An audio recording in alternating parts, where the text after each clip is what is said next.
Weed seed germination. Germination, the resumption of growth of the seed embryo, and this marks the start of survival for a weed. Step and germination process according to King 1966. First is imbibition. Imbibition is the first and essential step in germination. It involves water entering the seed. Phase 1. A physical process involving the absorption of water by starch and takes place in living and dead seeds. In this phase, the seed soaks up water quickly, like a sponge. The water is absorbed mostly by the starch and tissues of the seed. This happens in both living and dead seeds. In this phase, no major chemical reaction occurs yet. Phase 2. A physiological process involving the absorption of water by the embryo. This starts the initiation and progress of starch hydrolysis which trigger metabolism. In this phase, water enters the embryo, activating the seed's internal processes. This water triggers starch breakdown or hydrolysis. Enzymes start working and metabolism begins preparing the seed for growth. 2. Period of rapid metabolic activity, characterized by rapid cell division and elongation accompanied by faster synthesis of material. During this phase, the seed becomes polyactive.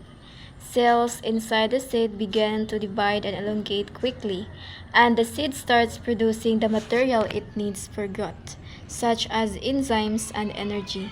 This stage prepares the seed for visible sprouting. 3 is root elongation. The first sign of germination showing the root breaking into the seed. This is the first visible sign of germination. The root, called the radicle, breaks through the seed coat and grows downward into the soil. Its job is to anchor the plant and start absorbing water and nutrients. 4 is shoot emergence. In the field, this is the first sign of weed growth. After the root grows, the shoot begins to push upward toward the soil surface. In the field, this is usually the first sign farmers see that a weed has started growing. 2 types of shoot emergence. First is hypogeal cotyledon. It remains below or at the soil surface. In hypogeal germination, the cotyledons or seed leaves stay below at the soil surface. Only the shoot grows upward. This helps protect the cotyledons from damage. Second is epigeal cotyledon, is carried above ground. In ephegeal germination, the cotyledons are lifted above the soil surface as the shoot elongates. They become visible and often turn green to help produce energy for the young plant. 5 is period of independent growth. Seedling starts to manufacture its own food, leading to an increase in weight. The seedling is on its way to esthesis. Factors affecting weed germination. First is environment, include light, moisture, temperature, oxygen, and carbon dioxide. Second is cultural practices, include water management and cultivation. The seedling stage of weeds. The seedling stage is the most important stage in the establishment of the weed.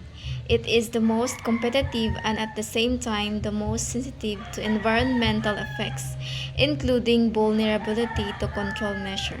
Hence, this is the most practical stage to apply control measure since leaves are still succulent, lacking cutin and waxes allowing easy penetration of herbicide by cells. The root epidermal cells are still thin, making efficient absorption of herbicide. However, the problem is how to distinguish between the weed and crop seedlings, especially the grasses. They have the same morphology and it's quite difficult to identify which one is the rice and which one is the grass. Factors affecting seedling growth and development. First is soil factors include pH, nutrient level, and salinity. First is pH. Very acidic or high pH soil affect nutrient availability. Some weeds like sedges tolerate poor soil better than crops. Nutrient level. Rich soil favors fast-growing weeds. salinity, salt-tolerant weeds, or halophytes outcompete crops in saline soil. Second factors is light shading reduces photosynthesis. Weeds adapt by growing taller or producing larger leaves. Third is adaptation to growing condition. Tropical weeds thrive in hot to wet climates. Temperate weeds prepare cold season. Weeds are highly adaptable, which make them successful invaders. Fourth factors is competitive power of weeds. This is the most important trait for weed survival. Weeds have faster germination and growth, efficient seed production, extensive root system, ability to grow even in poor soil.